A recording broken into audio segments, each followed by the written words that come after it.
You are listening to Into Your Head, a listener-supported podcast. Please visit intoyourhead.com/tipjar. This is the Into Your Head Temporarily Daily Breakfast Show.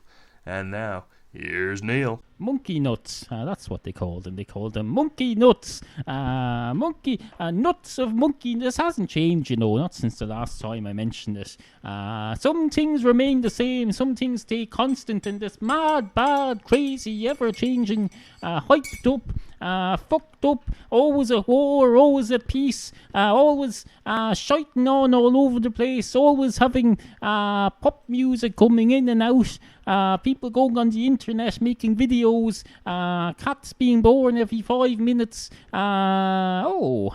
riots in London, stock markets crashing in America, polar ice caps melting and polar bears getting drowned or evolving gills in the North Pole, Australia getting turned upside down, mad, bad, crazy world. What was I going to say? I can't remember the beginning of this sentence. Monkey nuts. They're still called monkey nuts despite everything. They've been called monkey nuts since time immemorial. Well, they weren't called monkey nuts at the beginning. That's how long they've been around. There were monkey nuts before there was a word for monkey nuts. When monkey nuts first came into being, there was no such phrase as monkey nuts. There was no phrase. It wasn't that they hadn't. People were ignoring monkey nuts. There were no phrases for anything. There was no language. We were all sitting around drawing cartoons on caves, just like the ones you can see at newsburp.com. You can see my webcomic Schrodinger's cat. It's very like the cavemen drawings they did in the old days. Although they used to draw more exotic cats than me. They used to do what do you call them wild things? Those wild saber-toothed tigers. That's what they were called. I wouldn't mind having a saber-toothed tiger.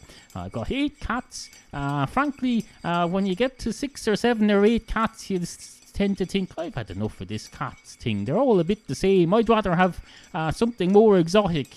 So maybe a saber-toothed tiger would go down well. I could keep it in here in the Into Your Head studio. I'd probably have to keep the window closed. But it's it's good and quiet. It wouldn't disturb the neighbours or anything because it's at the blank end of the house that's facing away from everything. There's a good gap between this wall and the next house, which is over in the next estate. So I don't know, this house would be a perfect place. Not every house can contain a saber-toothed tiger, This has never been tested because back when they existed, there weren't houses. There's never been a domestic town, semi-town house in a rural, on the outskirts of a rural town in existence on the same timeline as a saber-toothed tiger. No, the two things have never met. Those are two paths that have never crossed. They talk about crossing a black cat's bollocks, black cat's path, but no, you never hear about anyone crossing a saber-toothed tiger's path. In order to do that, you'd have to time travel. We'd have to have 3-dimensional travel.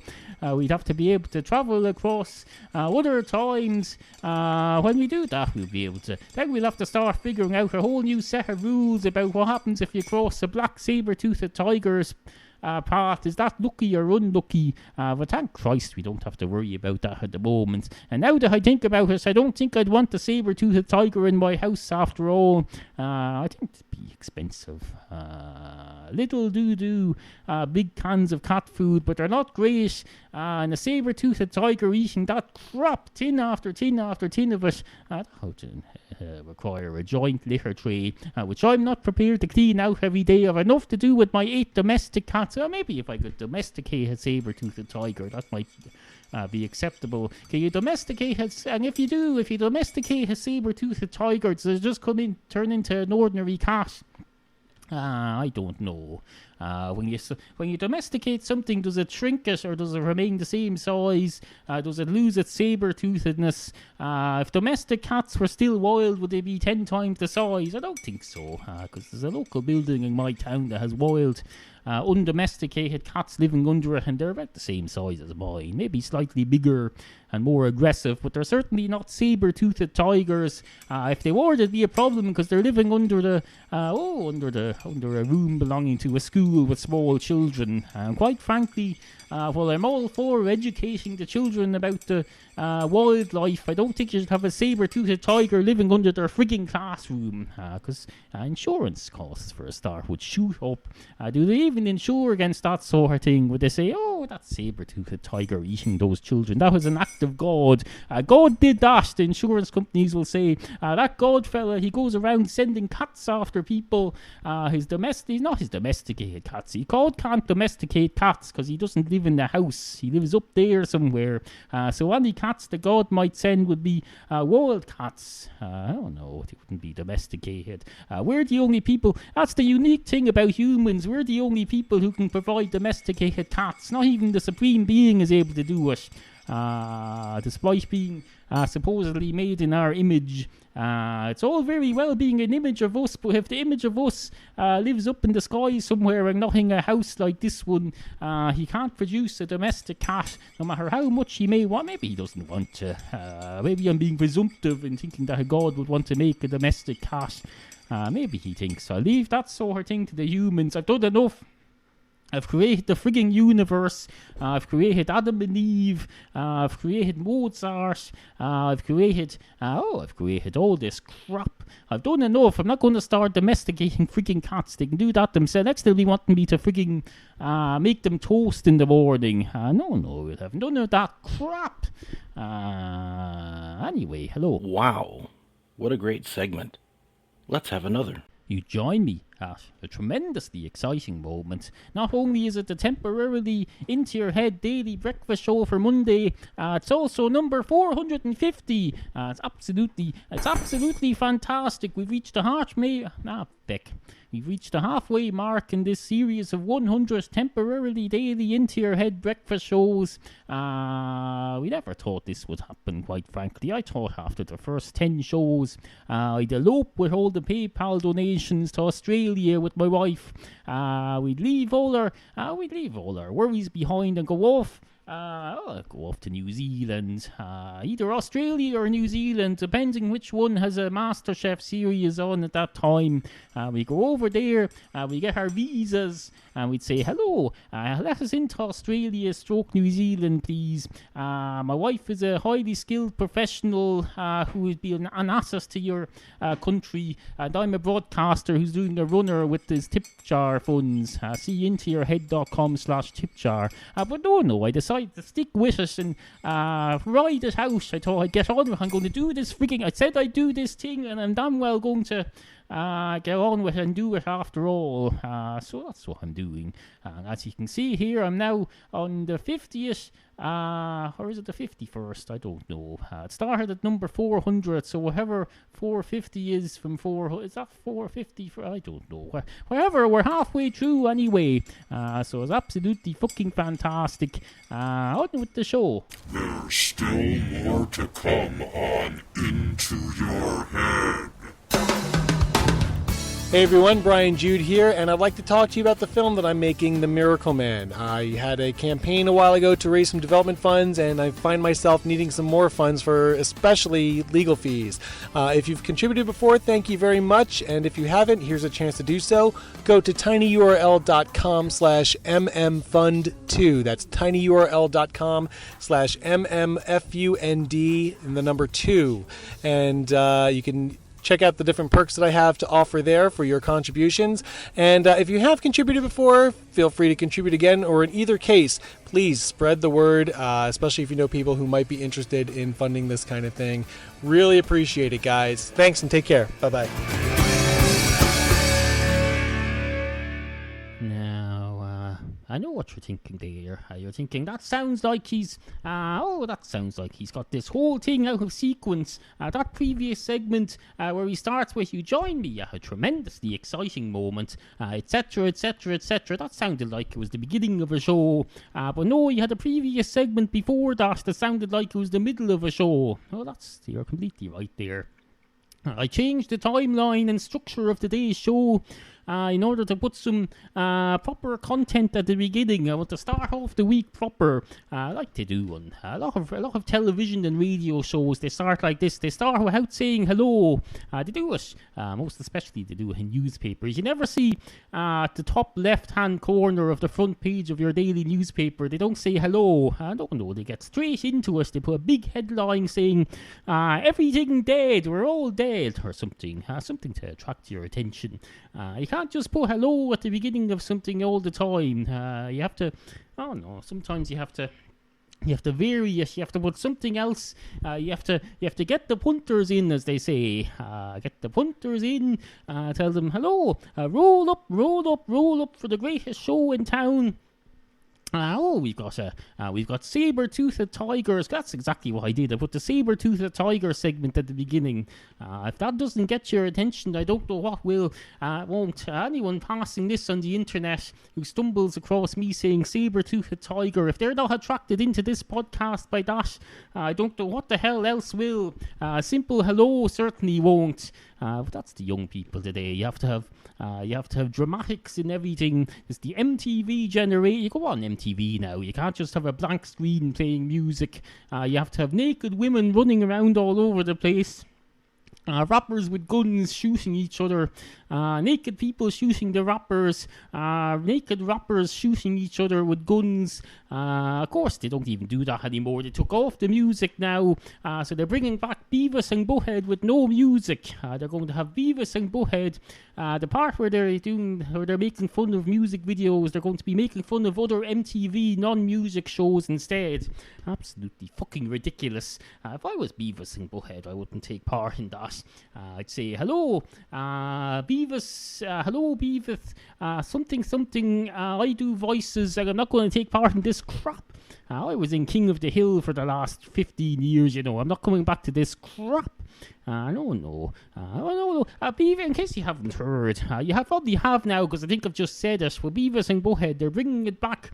The MTV two-dimensional comedy program featuring two irritating teenagers is being relaunched at some time in the near future.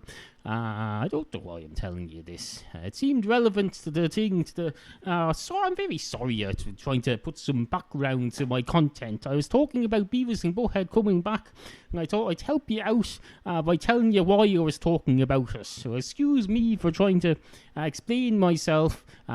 This segment is going into the dregs, isn't it? Oh no, this is absolutely terrible. I'm not going to stop it. I'm not going to fade it out. I'm just going to try and rescue it. Let's see how we rescue it. I've got some energy drink here. That won't help. I've drunk some. It'll probably kick in a minute. There's no point drinking it now. But it's Boost Energy. Absolutely fantastic. Carbonated mixed fruit flavor drink with taurine and caffeine, high caffeine content. Caution, unsuitable for children or those sensitive to caffeine. That would be because it's got caffeine in it. You don't give caffeine to people who are sensitive to caffeine. I was going to say, oh, for fuck's sake, what are you giving me caffeine for? I'm sensitive to that. You might as well give me peanuts. You're not allowed to give peanuts to anybody anymore now either. You get on the frigging plane, it'll say, would you like a bag of peanuts with your drink? And I'll say, yes, please. And they'll say, well, you can't because we're afraid we'll give AIDS to the children sitting next to you if I give peanuts to anyone. They'll be sitting there looking at your peanuts, and next minute they'll be dead. So no, here's some stupid pretzels instead. Pretzels are not for Irish people. Irish people don't eat pretzels. We eat peanuts, or we eat Tato pub crisps. We certainly don't eat frigging pretzels.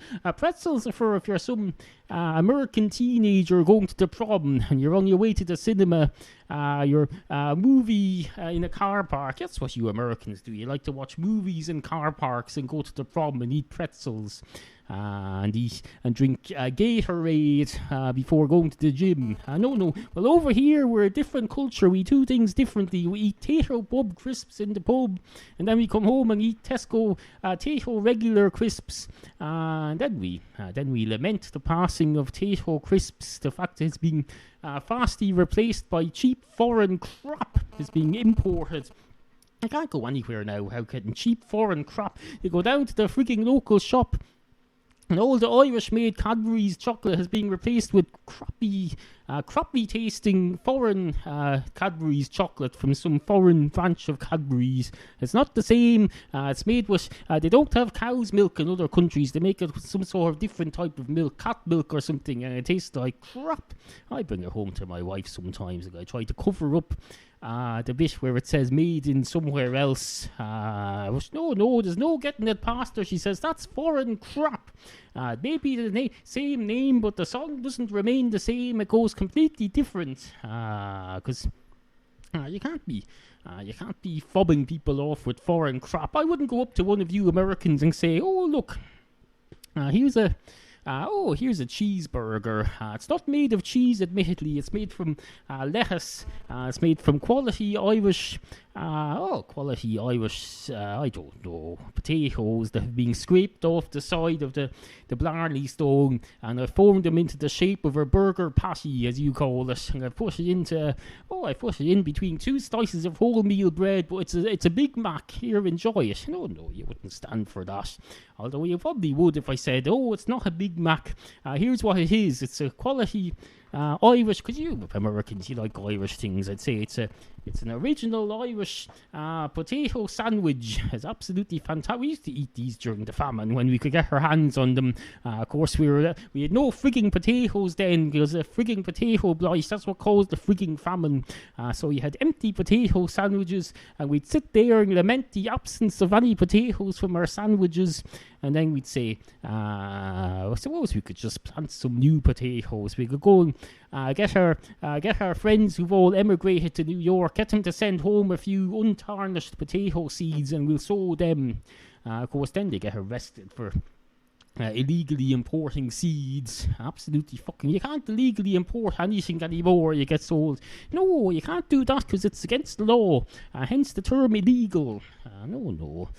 Everything's illegal nowadays. You go on your computer and it'll say illegal operation. Call the cops. There's a madman around. That's from something I recognise. Where did I get that from? Where did I pick that up from? Call the cops. There's a madman around. Call the police. There's a mad. That's from something. That's from something. I've no idea. Let's have a search, shall we? I suppose I could make use of this internet. Hold on a minute. I just have to put down the microphone for a second. Hold on.